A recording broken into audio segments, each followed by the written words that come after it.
Hello everyone. तो आज की डेट में सीएसआईआर एस्पिरेंट सबसे ज्यादा इस बात से दुखी है कि उसके नंबर कम क्यों हो गए, जबकि उसकी तो कोई गलती भी नहीं थी।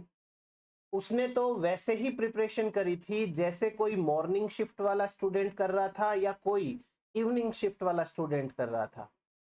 उसकी प्रिपरेशन के लिए तो कोई अलग यूनिट्स नहीं थी, उसकी प्रिपरेशन के लिए कोई अलग समय भी नहीं था। लेकिन फिर भी ये बायस्ड डिसीजन क्यों लिया गया सीएसआईआर की तरफ से? देखिए, इसके पीछे का एक थ्योरेटिकली रीजन ये है कि सीएसआईआर के सामने लाइफ साइंस स्टूडेंट्स का नंबर बहुत ज्यादा है, तो एक ही दिन में उन स्टूडेंट्स को डिवाइड कर दिया दो शिफ्ट्स के अंदर। अब कुछ स्टूडेंट्स हैं वो मॉर्निंग में एग्जाम देंगे, कुछ स्टूडेंट्स इवनिंग में एग्जाम देंगे, और उसके बाद में सीएसआईआर ये मानती है कि दोनों शिफ्ट में से एक शिफ्ट का पेपर थोड़ा हार्ड है और दूसरे वाले का जो पेपर है वो थोड़ा इजी है।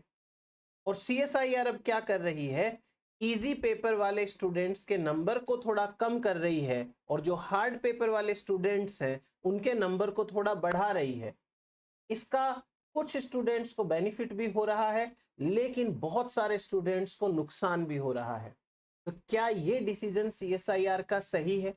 ऑब्वियस सी बात है, एक स्टूडेंट के पॉइंट ऑफ व्यू से तो कभी भी सही नहीं लगेगा। लेकिन जिस तरीके से एग्जाम कंडक्ट कराया जा रहा है, एक सवाल उठता है, जिस समय पर इतने सारे स्टूडेंट्स एक साथ एग्जाम दे रहे हैं, तो क्या इंडिया के अंदर एग्जाम सेंटर्स की कमी है? आज की डेट में जब टेक्नोलॉजी बहुत अच्छे से डेवलप हो चुकी है, क्या कंप्यूटर्स कम पड़ रहे हैं कि लाइफ साइंस के स्टूडेंट्स को दो शिफ्ट के अंदर पेपर कराया जा रहा है? क्या लाइफ साइंस स्टूडेंट्स का नंबर नीट स्टूडेंट्स से भी बहुत ज्यादा हो गया है कि एक समय पर एग्जाम नहीं लग सकती? ऐसे बहुत सारे सवाल हैं। सबसे बड़ी बात जो मुझे पर्सनली लगती है कि कोई भी मेरे लिए ये कैसे डिसाइड कर सकता है कि ये क्वेश्चन हार्ड है और दूसरा क्वेश्चन इजी है? हो सकता है जो क्वेश्चन आपको बहुत हार्ड लग रहा हो वो मैं चुटकियों में सॉल्व कर दूं, और जो क्वेश्चन आपको बहुत ज्यादा इजी लग रहा हो वो क्वेश्चन मुझसे हो ही ना। तो कोई दूसरा कैसे मेरे लिए ये डिसीजन ले सकता है कि ये वाला पेपर आपके लिए इजी है और ये वाला पेपर आपके लिए हार्ड है?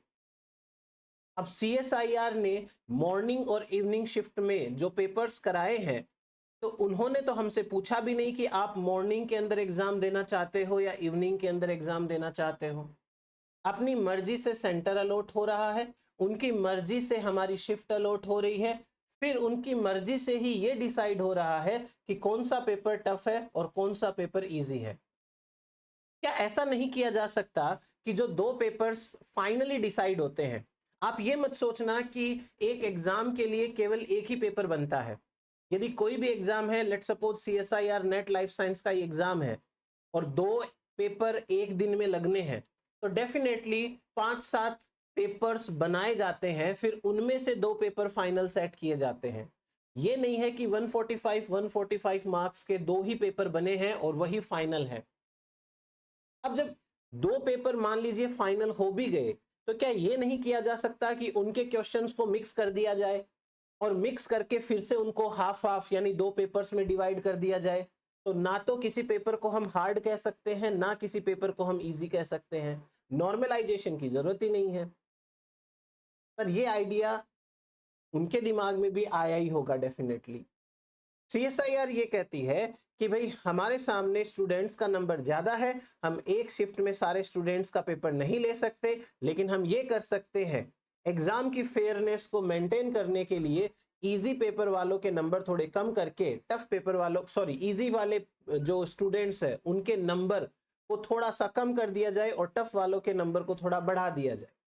ये तो वही बात हो गई कि दो बच्चे हैं वो दौड़ लगा रहे हैं और उनमें से जो कमजोर बच्चा है उसको ये कहा गया कि जाओ तुम थोड़ा आगे तक दौड़ लो, जब तुम आधे रास्ते पहुंच जाओगे तब मैं अपनी रेस स्टार्ट करूंगा।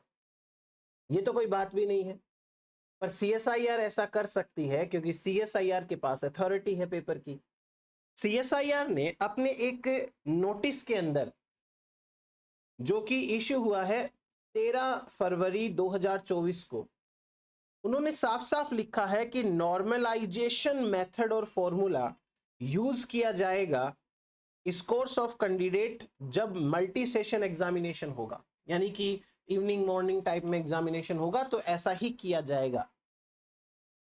इसके अंदर इन्होंने साफ साफ लिखा है कि जो मार्क्स स्टूडेंट स्कोर करेगा will be normalised by using a formula. अब वो फॉर्मूला बनाया इन्होंने, और जो फॉर्मूला इन्होंने बनाया है वो फॉर्मूला भी देखेंगे कितनों को समझ में आता है। इस फॉर्मूला से पहले परसेंटाइल स्कोर निकालना पड़ेगा।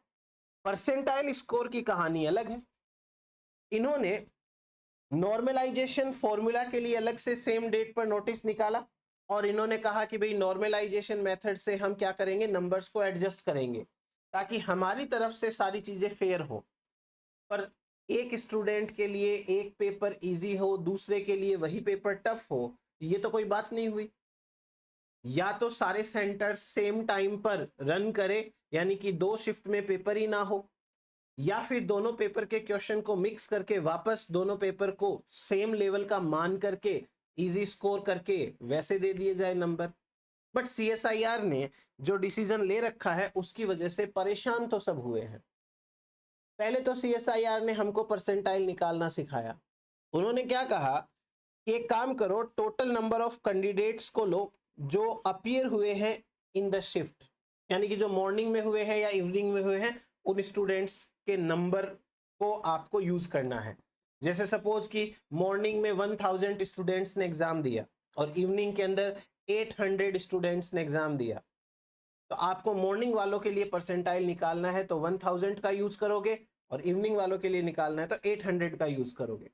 अब उस नंबर ऑफ कैंडिडेट्स में से आपको वो नंबर ऑफ कैंडिडेट्स लेने हैं appear with raw score equal और लेस देन द कैंडिडेट। आपको पहले तो एक कैंडिडेट ऐसा डिसाइड करना है जिसके मैक्सिमम मार्क्स आए हैं।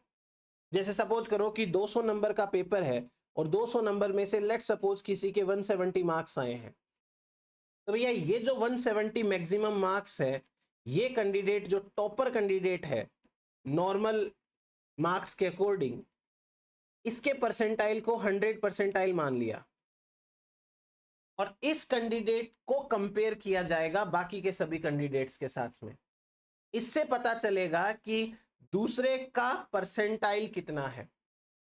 दूसरे का परसेंटाइल जो निकलता है, जैसे लेट सपोज कि आपका परसेंटाइल आया 99.97 परसेंटाइल है ये, इसका मतलब ये हुआ कि आप उस एग्जाम के अंदर 99.97% स्टूडेंट से आगे हैं। ये थोड़े से अजीब से फॉर्मूला है बट इसी तरीके से यूज किया जाता है। फिर उसके बाद में एक बड़ा सा फॉर्मूला बनाया गया नॉर्मलाइजेशन करने के लिए। अब जिसके अंदर एक्स वाई जेड सारी चीजें दे रखी हैं, जो हमको ना तो समझ में आएगी और समझ भी आ गया तो भी हमें बेनिफिट क्या हुआ इस चीज का।